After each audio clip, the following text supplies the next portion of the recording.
界，那一双看透了我灵魂的眼。每一个无关痛痒的细节，为什么你都看得见？在没有遇见你以前的我，没想过爱情为何。你是否也一样？你像风来了，带我离开人潮，拥抱蓝蓝天空。如果你是温柔的风，就让我跟你一起遨游，手牵手，重新将风景看透。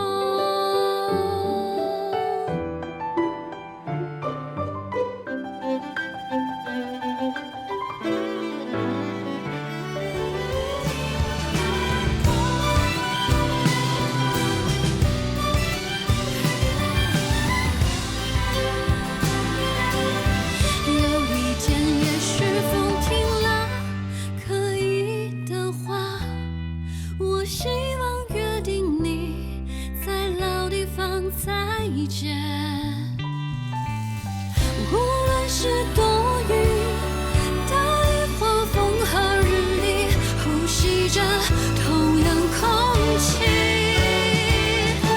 你是否一样保持那最初心，依然喜欢看戏？如果你是温柔的风，就让我成为你的风云，每一天想起幸福的声音。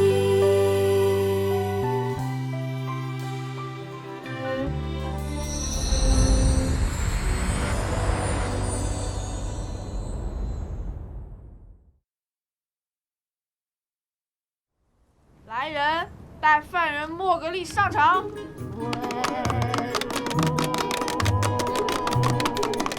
大胆刁民莫格丽。啊？你应该说在。在。无间道演的过瘾否？需要我给你颁个最佳男主角奖否？不需要了，不需要了。我就知道莫兄不是一个狼心狗肺的家伙。蛤蜊哥哥，你可太厉害了，把我们一群人都给骗住了，我差点就不相信爱情了。行了，我知道我做错了，你们几个人想怎么罚我都可以。行啊，那你先跪下呗。啊，你这有点过分了。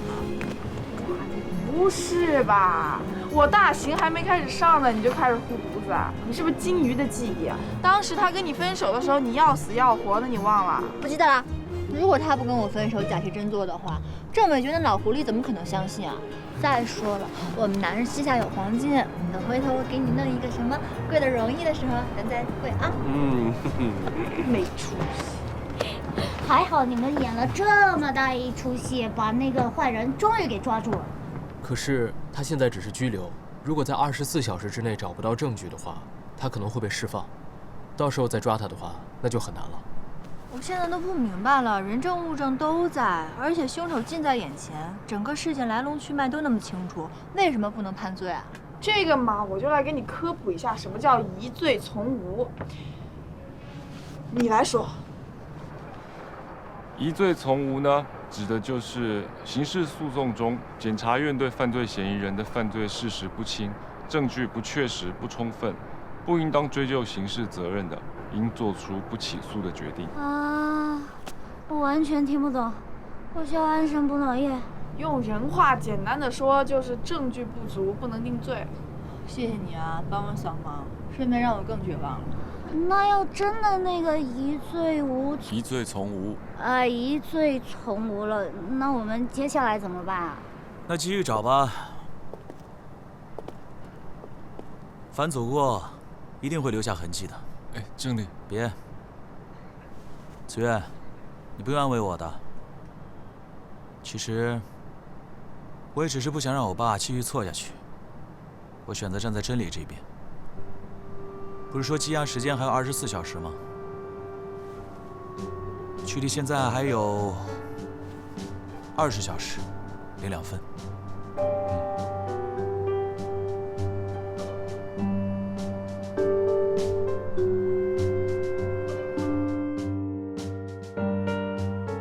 从现在起，我们还有不到20个小时的时间。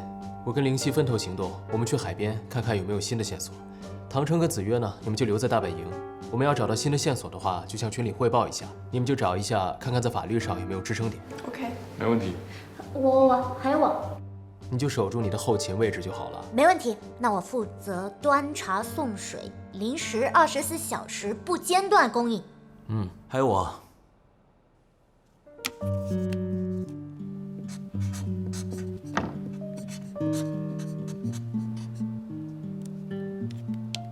再坚硬的盾也会有能刺穿他的剑。对我爸来说，我妈就是他的软肋。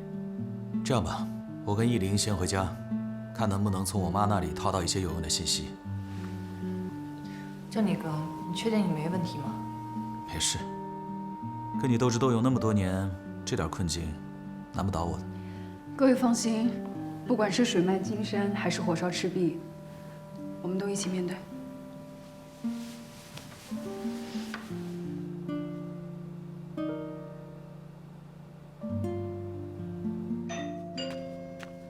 来了。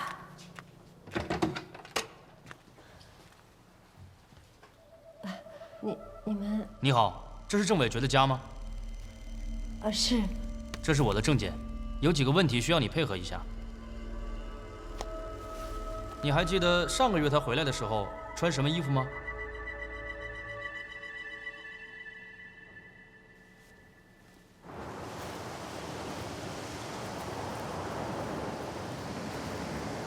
他给我发的就是这个位置。我来来回回走了这么多次，就没有找到一点点线索，也没有找到一点点痕迹。你确定是这个地方吗？我确定是这个地方，也有可能是我错过了时间，要不就是在这附近的什么地方。哎，他在这附近吃过一张罚单，你跟他卧底那么久，没有套出一点信息啊？没有。他这个人做事情都非常严谨，而且对事情呢又守口如瓶的。我还拿车辙炸过他。炸出什么水花没有？没有，他还讽刺了我。他说我走后你拍到了车辙，你也真是太厉害了。等一下，他这个话的语境很奇怪，他为什么要强调他走后？而且他为什么很笃定地说你就是没有看到呢？我也不知道，但是他说这话的时候，脸上的表情非常的自信，也就是说他有100%的把握。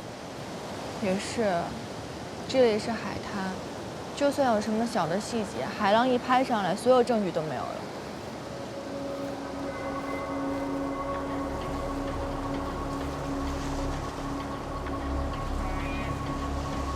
可能性很低。什么意思啊？你看这片沙滩，只有退潮的时候，这个沙滩才会露出来。如果他的车真的开过来的话，那肯定会陷下去啊。会不会郑伟杰最后来的地方根本不是这里？丁建雄身上那个线索就是在我们没有找到那个地方。如果要是按照一定不会拍到车辙的逻辑的话，应该会是在海底、海面，或者是船上。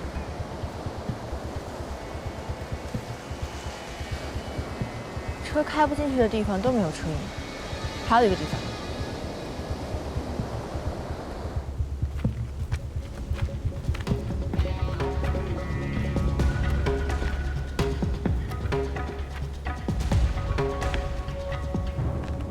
哎，如果没有这个案子的事情，就我跟你2个人，我们在这里看看风景，看看日出，那感觉该多好啊！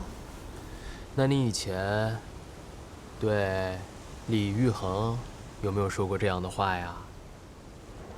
哎呀，我们2个呢，看的是日落，哼，那个海浪一浪一浪的拍打过来，那个海风呀，吹动着我的秀发，开心极了。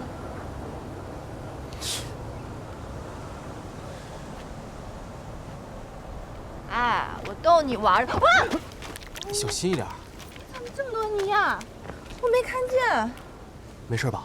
完了，我鞋上全都沾着泥了。等一下，如果郑伟决来过这个地方的话，他脚上也会有泥的。也就是说，如果能够找到郑伟决案发当天穿着的鞋，把他鞋上的泥土做下分析，就能够找到相同的泥土和相同的地方，就能锁定丁建雄最后出现的地方。果然，老天给我们关上一扇窗的同时，就给我们开了一扇窗啊！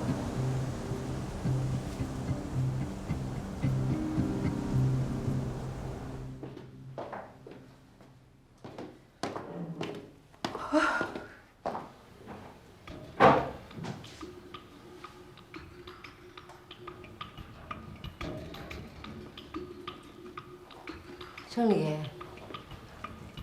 你在找什么呢？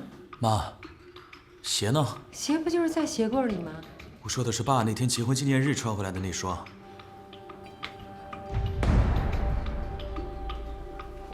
我不记得你爸那双鞋了。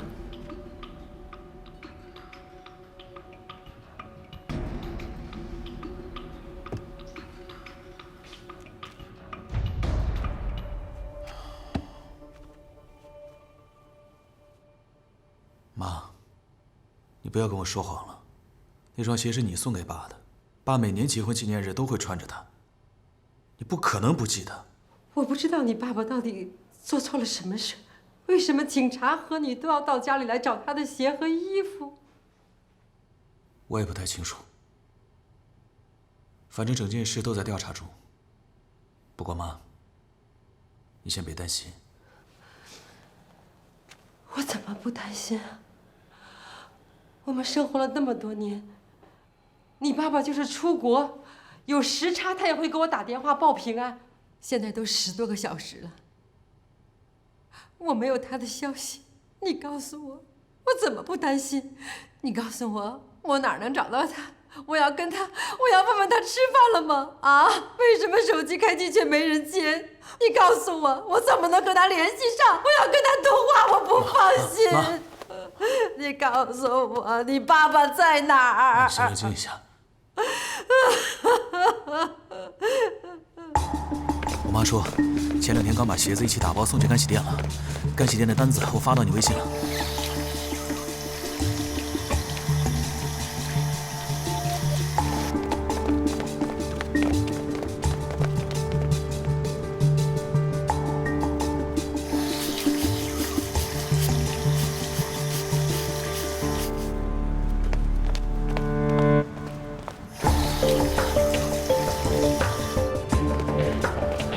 人呢？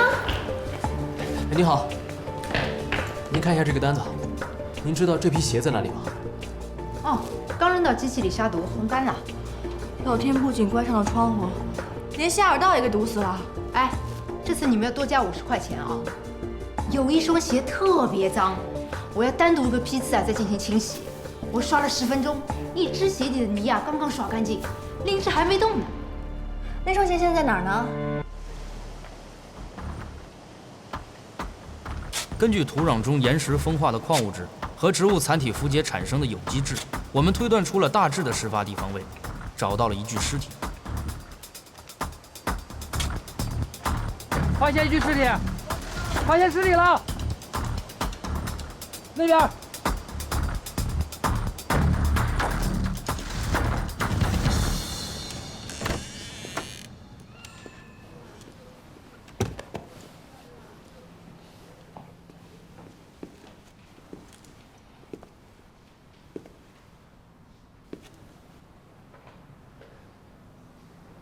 确定了，是我爸。林宇，我想一个人静静。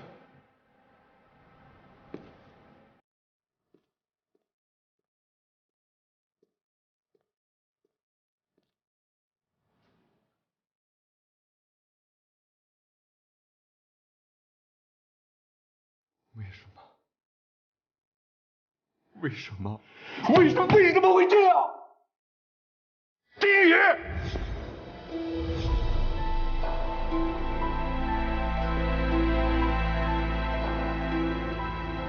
我是你爸。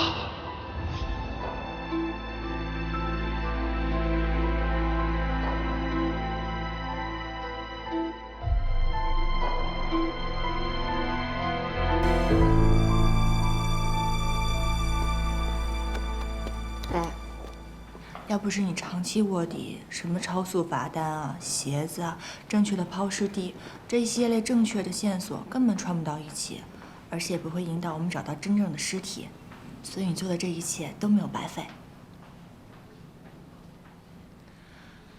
还有10分钟就压满24小时了，尸检报告为什么还没有出来？我刚刚已经问过了，还要再等一会儿。好，那我陪你再等等。我上厕所。我陪你啊。这件事情过去这么久了，也许这一辈子都不能有足够的证据来定他的罪了。但是随着这件事情水落石出，也算是变相的惩罚了他。如果爷爷要是知道的话，他一定很开心吧？当然了，你为爷爷做了这么多事情，他知道一定不会有遗憾的，并且会很骄傲，甚至还会心疼你。莫格丽，答应我，如果以后再有这么危险的事情，不许你一个人了，我跟你一起承担，好不好？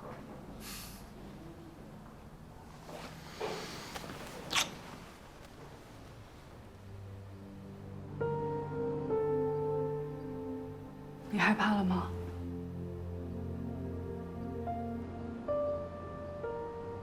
我不知道，毕竟他是我爸。有时候我常在想，我这自以为是的真理，到底是对的，还是错的？你没有错，即便现在有退缩的余地，你也依然会选择真相，不是吗？虽然选择真相的代价是头破血流，但那才是正直真实的你啊！谢谢你。再大的问题我们一起面对，就算天塌下来，我们也一起扛。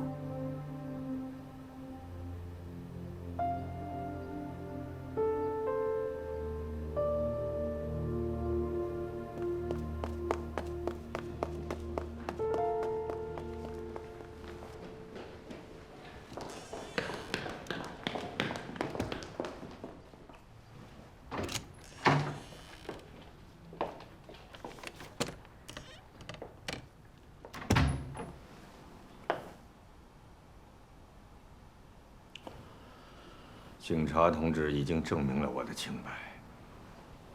你们几位，过家家的游戏可以结束了。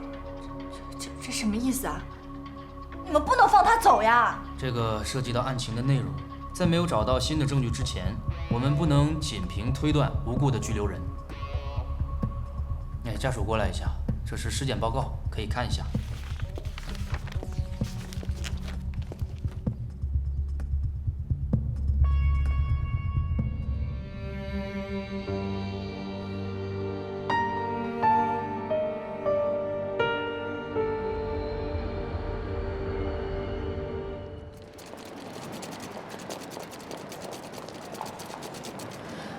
我们为什么要走这么急呢？我的那些护品都没有带齐，再说羽绒服也没有带够。我听说加拿大这个时候特别的冷。哎呀，老婆呀，你不是一直在抱怨吗？说咱这10年签，签了这么久了，你也不带我出去看世界去，这不正好吗？公司呢出了一些问题，我这心里也不好啊。你就陪我出去散散心嘛，咱们也来一个。这个说走就走的旅行怎么样？走吧。我还是闹不懂，警察为什么要扣留你？我不是跟你解释过了吗？就是一点小纠纷嘛。啊？你跟林正浩到底出了什么样的问题？我可是听了一些传闻，说你是踩着别人的肩膀上去的。那就是一些商业上的行为而已啊。林正浩倒台了，那当然不是我一个人说了算啊，公司还有那么多高管呢，他们可不是傻子。再说了，就是我有问题。那警察为什么会放我呢？没事儿，别多想了啊！你先想想看，咱们出去该怎么玩吧？啊，走吧。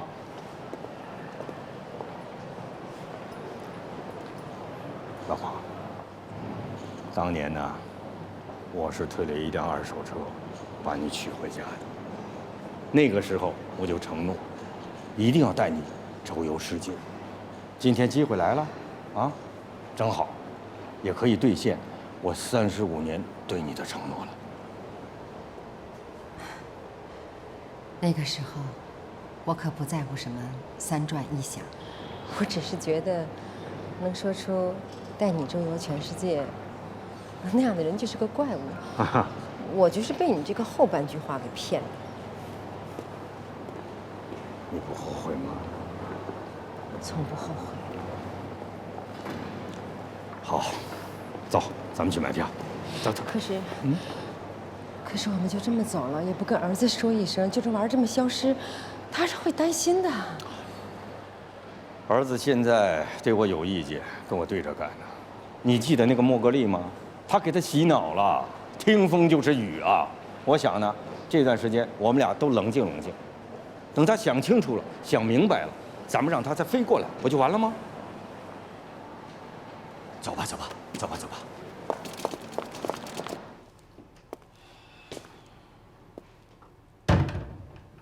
爸妈，我回来了。爸妈，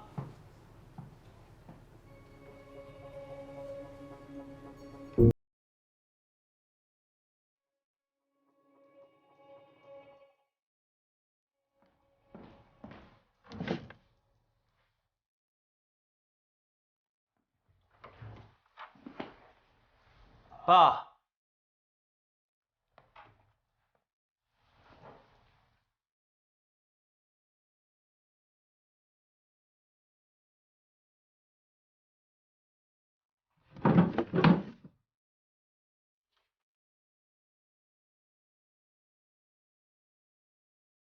好像出事了，我爸妈行李都不见了。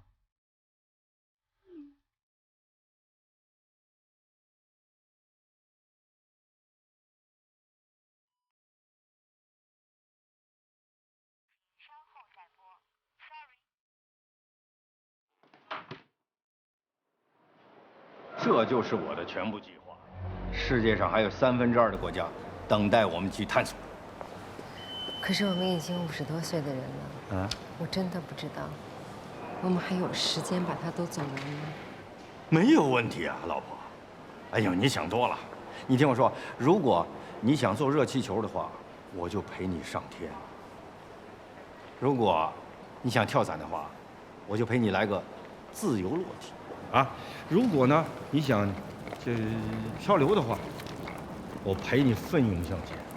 总之呢，就像网上说的那样，我可是抱定了你的大腿了，你到哪儿我就到哪儿。我有点饿了。哦，我想先喝碗粥吧。没问题啊，粥在2楼吧。走走走走走。怎么样？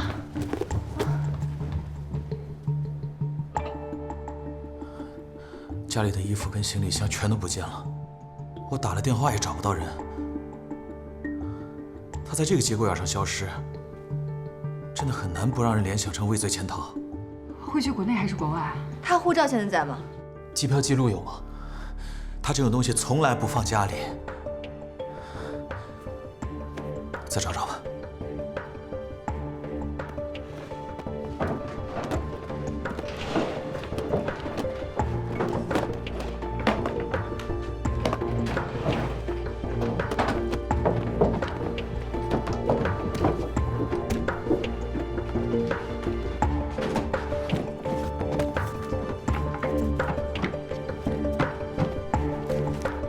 都只是一些普通的文件。护照应该他不会放在这里，找不到。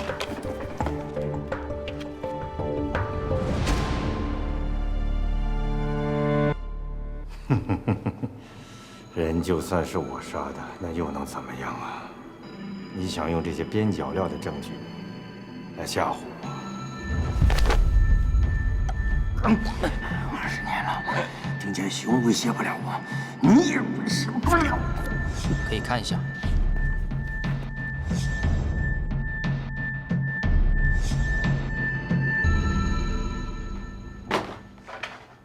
我找到一个重要的证据。我查到了，浏览记录里的机票信息显示，他们马上要去加拿大了，而且飞机马上就要起飞了。走啊！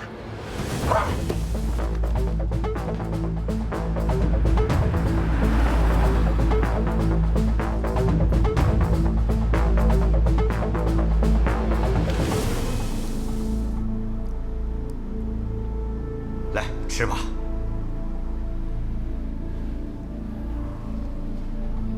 你怎么不吃？啊，我不饿，嗨，快喝吧啊！该登记了。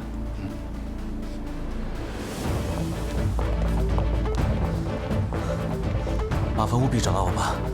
分开找。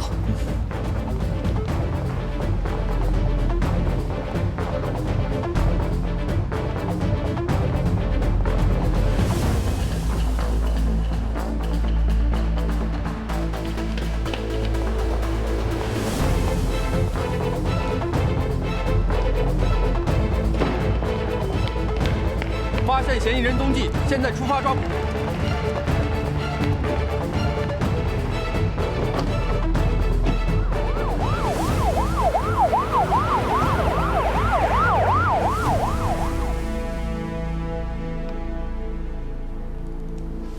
怎么了？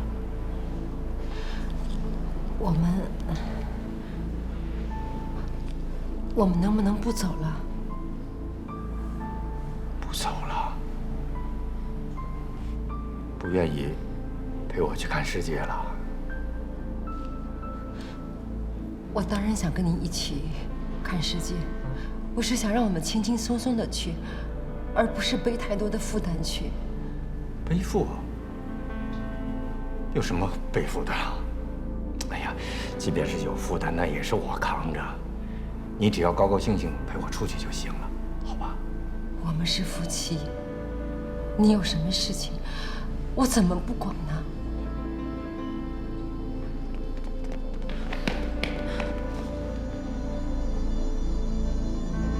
行了，不说了，该登记了，走吧。啊，走走走走。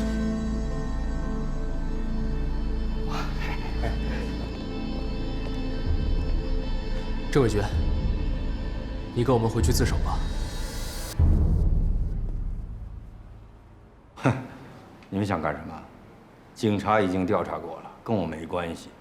要不然我怎么会在这儿？你大概还不知道吧？我们有了新的证据。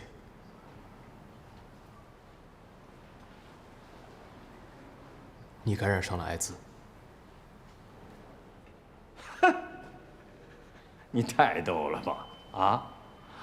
你想把我留住，编出这种谎言啊？啊？我也希望这是假的，但是对不起，这是体检报告，这个不会说谎吧？证据就在这儿呢。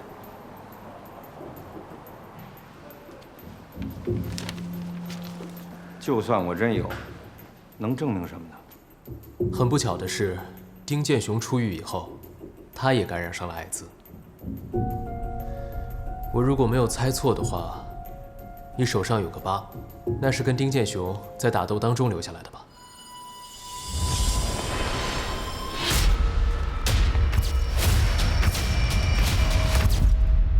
你俩在打斗的过程当中，他的血液溅到了你的伤口上，所以病毒直接进入了你的体内。虽然说也不完全有这个可能，但是也不能排除这样的可能性。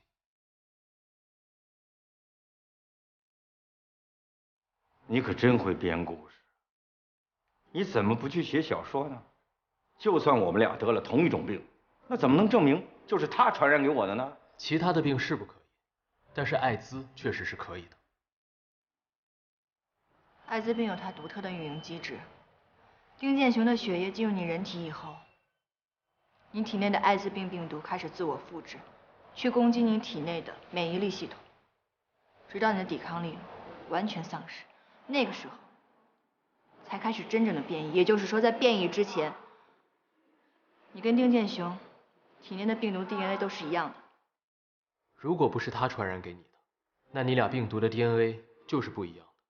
你如果想证明自己的清白的话，那你就跟我们回去，自首认罪。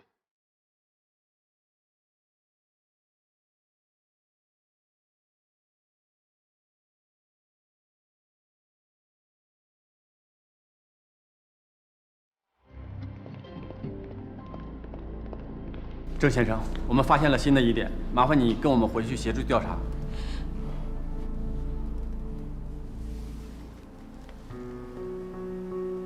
李珊，拿着。对不起啊，我这次又不能陪你看世界了。走吧。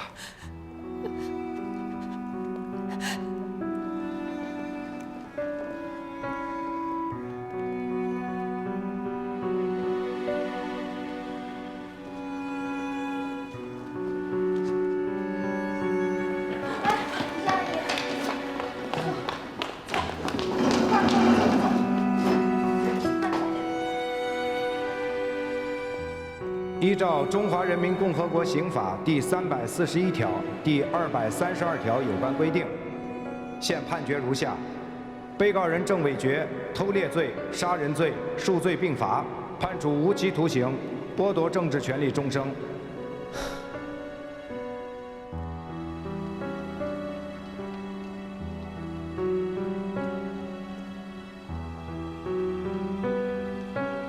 乌格丽。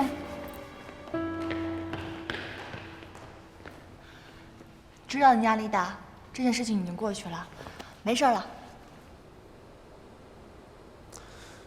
我知道爷爷的案子没办法再追诉了，这好歹也算是让凶手绳之以法了。这算不算是给爷爷一个交代啊？算，当然算。不过现在想起来还挺后怕的，如果当时没有那些意外的发现的话，也许就不能给爷爷一个交代了。这不是意外，这是必然。你想想，如果没有你的坚持跟牺牲的话，他们怎么可能找到尸体上关键的消息，并把他叫回来重新调查呢？如果你没有拖延时间让他逃跑了，那尔丁男举出再多的铁证也是枉然啊，对不对？这件事情还要感谢尔丁男，如果不是他被抓的时候主动交代了作为凶器的石头上面的痕迹，让郑伟决直接定了罪。或许还要感谢郑伟决的腰伤，让他在抛尸的时候不得不假手疑人。所以这个事情，他本来想用一个新的罪行去掩盖他以前的罪行，没有想到出了一个新的漏洞，说明了什么？做错了事情不能逃避责任，这些都是侥幸。没想到他落得这样的下场。好了，你就不要想这些了。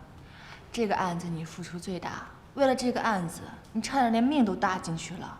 这些东西如果没有你的话，根本不可能有今天的成果。好了，大功臣，我们回家吧。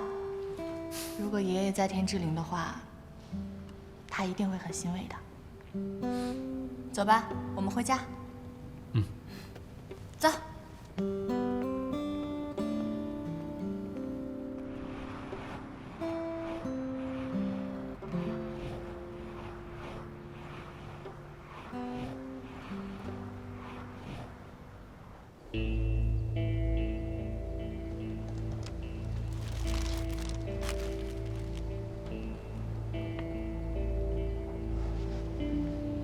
你运气不太好，走得太早了，没有看到他的结局。他被抓以后认了所有罪，还主动交代了当年的事情，也算是洗脱了你杀人的罪名。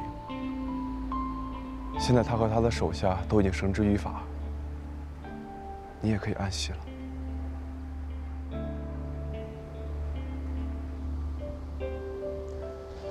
爸。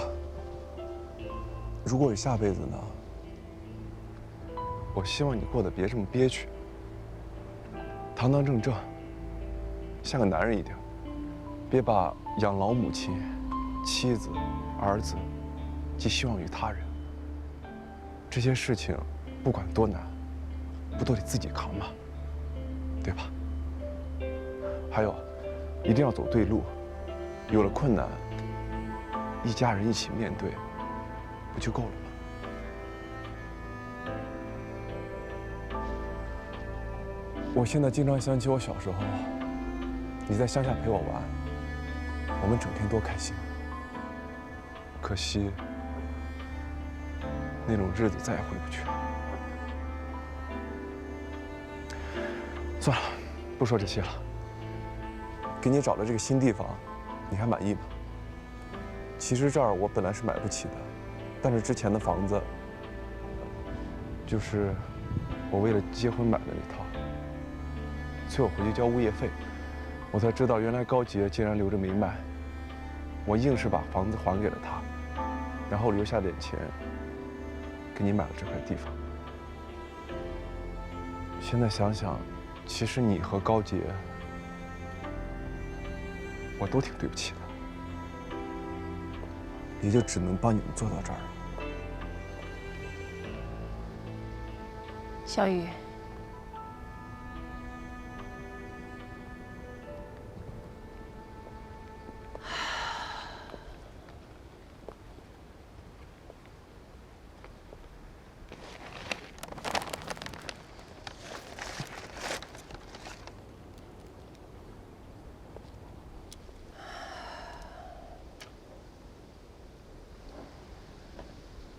你现在知道误解一个人的生前行为有多后悔吗？既然这样，为什么还要给自己留下遗憾呢？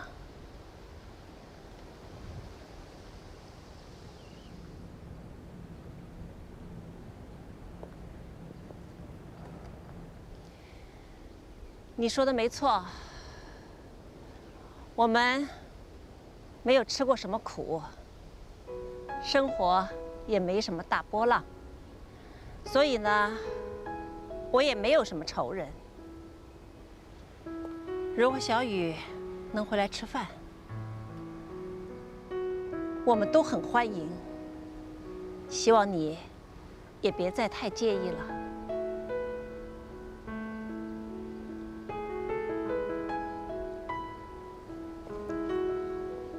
小雨，你对他其实有很多的误解。出事以后，他也是很愧疚的。他觉得对你不够好，对你太严格了。每当我给你做饭的时候，他总是买一点好吃的给你。真的，不管你怎么想他，他真的是把你当亲生儿子看待的。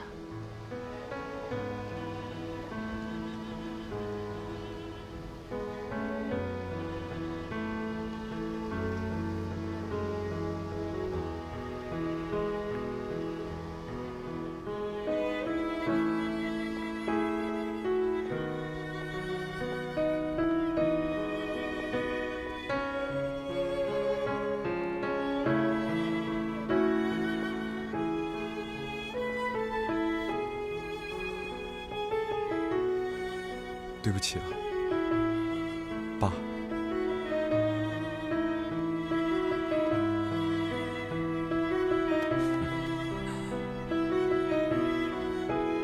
好，走。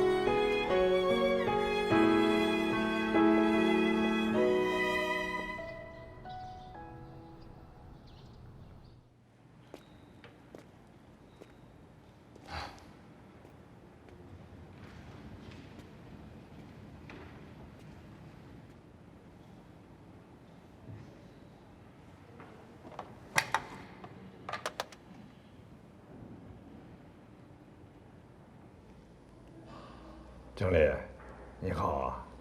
哈哈，怎么样？这个苦大仇深的样子，怎么了？你妈呢？妈在家里，没有来。不过，他过得挺不好的。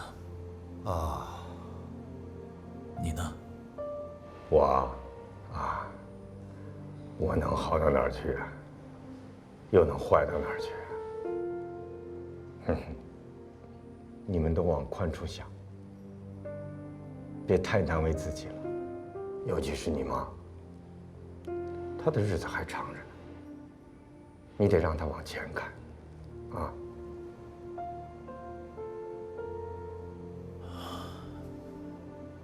过一阵子，我打算带着白依林去旅行。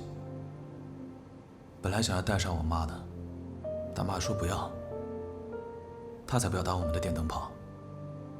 于是我就跟妈说：“妈，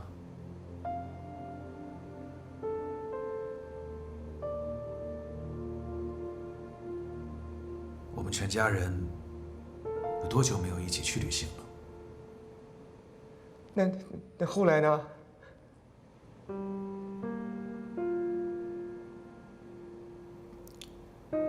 后来，妈还是答应了。行，你妈就托你俩照顾了，啊。看来我之前对她的承诺做不到了。郑丽，谢谢你，啊，带她出去看世界吧。不过我在想啊，我不在，你妈妈的脾气可能不会太好。如果她不开心，你就多哄哄她，啊。毕竟我不在啊，没有人给她撑腰了。如果这个有误会，你就多解释解释。她也不是那么不通情理的人，啊。如果你成了家，你不能只顾你媳妇儿，不顾你妈。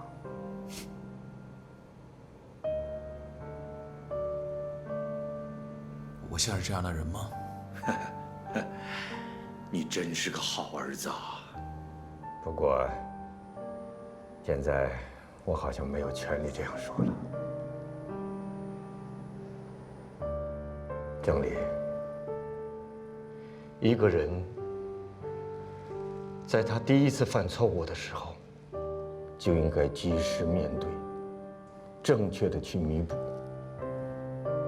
不要像爸爸这样，靠挖一个坑去填前边那个坑，这样会把一辈子都搭进去的。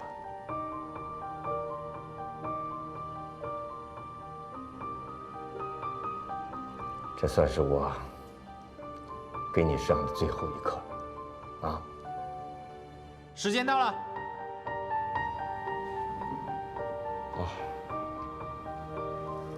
郑丽，我时间到了，我该进去了啊！爸，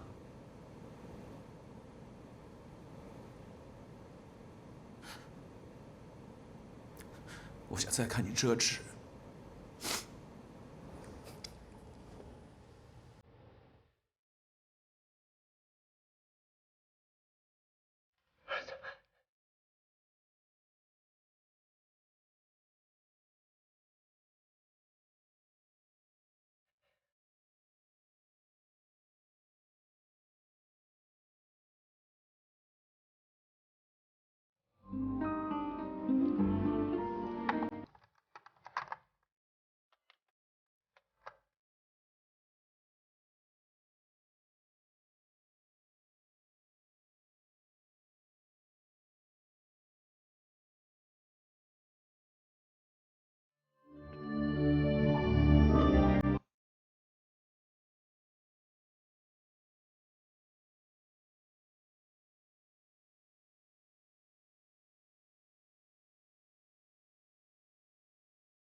18点40分，站在马路对面。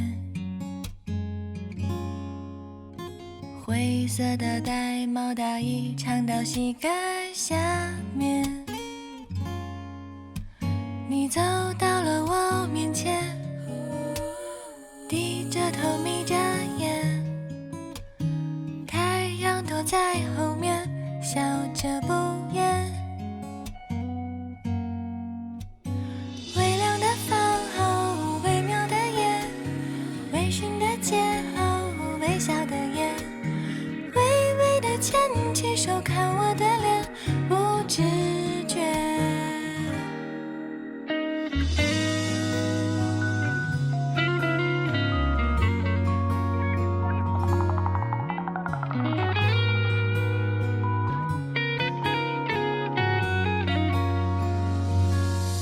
18点40分，站